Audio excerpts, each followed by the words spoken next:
Hai, Assalamualaikum.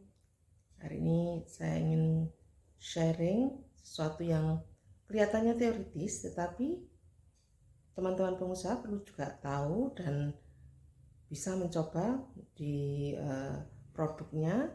Barangkali ini ada manfaatnya nanti. Baik, mari kita coba hitung. Ya, misalkan kita contohkan ada usaha gerobak es teh ya, yang sekarang sedang banyak diminati ya. Misalkan untuk memulai usaha itu kita butuh beli gerobak ya. Jadi ada modal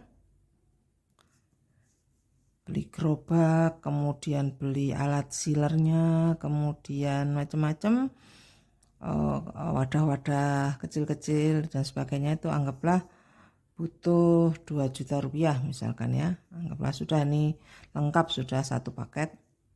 Nah, terus ini akan dipakai untuk menjual es teh. Harganya per gelas itu, harga per gelas itu anggaplah 3.000 rupiah ya. 3.000 rupiah kan biasanya. Kemudian nah ada biaya bahan ya, biaya bahan sampai es teh itu dijual itu anggaplah itu ada air, ada gula, ramuan-ramuan dan es dan sebagainya. Anggaplah per gelas itu biayanya 1.000 ya, per gelas.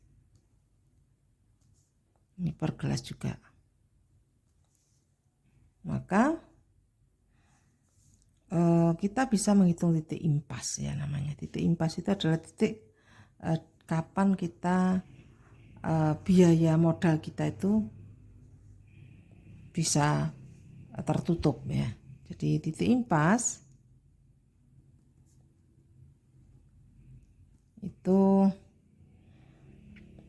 rumusnya adalah biaya beban tetap sebetulnya.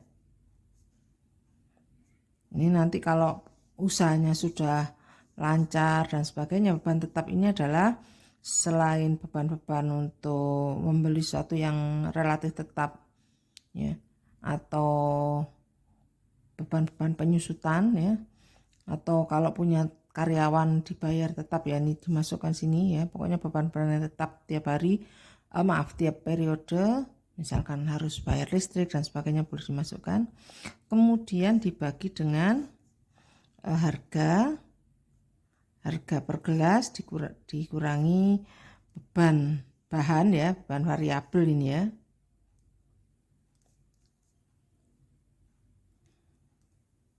Nah, jadi kalau dari contoh ini kita bisa hitung 2 juta dibagi dengan harganya kan 3.000 dikurangi 1.000. Maka ketemu 2 juta dibagi dengan 2.000. Maka ketemu 1.000 ya. Ini kita hilangkan kan.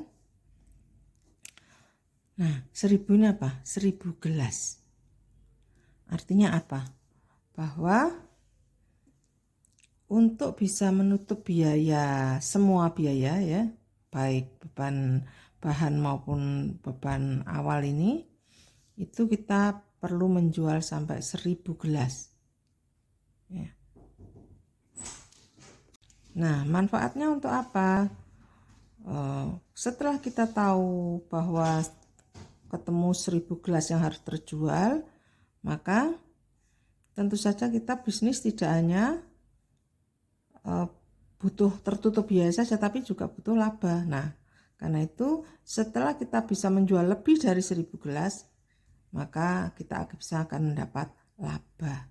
Jadi kalau penjualannya hanya 1.000 gelas itu hanya menutup biaya saja ya. Tapi karena itu kita juga perlu berusaha untuk menjual lebih dari 1.000 gelas supaya apa? Supaya dapat untung ya. Contohnya misalkan kalau kita bisa menjual 1.500 gelas, mari kita hitung lagi. Kalau penjualan 1.500 gelas ya, 1.500 kali harga per gelas kan 3.000 ketemu 4.500.000 ya. Terus beban variabelnya, beban bahan itu per bahan kan butuh 1.000. Jadi 1.500.000. Maka ini sudah ada laba. Tapi laba ini masih laba kotor ya. Jadi 3 juta. Terus beban tetap kita kurangkan juga. Beban tetap 2 juta. Maka kita bisa mendapat laba sebesar 1 juta. Nah, jadi kalau kita bisa menjual 1.500 gelas, maka kita mendapat laba 1 juta. Nah, sekarang kembali kepada pengusaha, apakah mau laba 1 juta? Kalau mau laba 2 juta ya berarti harus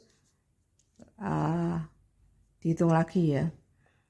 Ditingkatkan lagi penjualannya, begitu. Seterusnya, sebetulnya kalau mau ada laba bisa dihitung dimasukkan dalam rumus lagi, tapi daripada ruwet, intinya bahwa bisa dicoba-coba. Kalau penjualan 2.000 berapa? Penjualan 3.000 gelas berapa?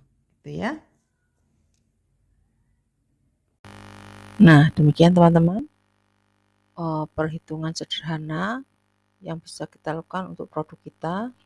Jadi kesimpulannya, impas itu bisa dihitung dengan cara membagi beban-beban tetap. Jadi beban-beban tetap itu kalau dalam bisnis kita ya apa yang kita bayar setiap kali, setiap bulan mungkin ya, yang terkait dengan produk. Ya, jadi kalau beban misalkan untuk rumah ya jangan dimasukkan, tapi yang betul-betul untuk produk, kemudian dibagi dengan harga produk per unit dikurangi biaya produk per unit. Jadi misalkan harganya 10, biayanya 4, berarti dibagi dengan 6 gitu ya. Nah, manfaatnya untuk apa?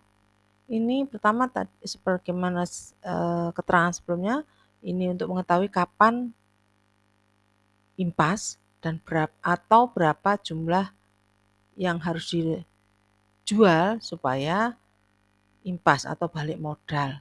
Nah, ini penting untuk melihat ya apakah modal yang sudah kita keluarkan itu sudah tertutup ya. Selanjutnya, tidak hanya sampai modal tertutup saja, tapi apakah sudah menghasilkan laba. Nah, ini kan yang dibutuhkan oleh pengusaha ya. Jadi menjadi pengusaha itu memang untuk bisa mendapatkan laba minimal. Itu saja saya kira. Terima kasih. Sampai ketemu lagi di video selanjutnya.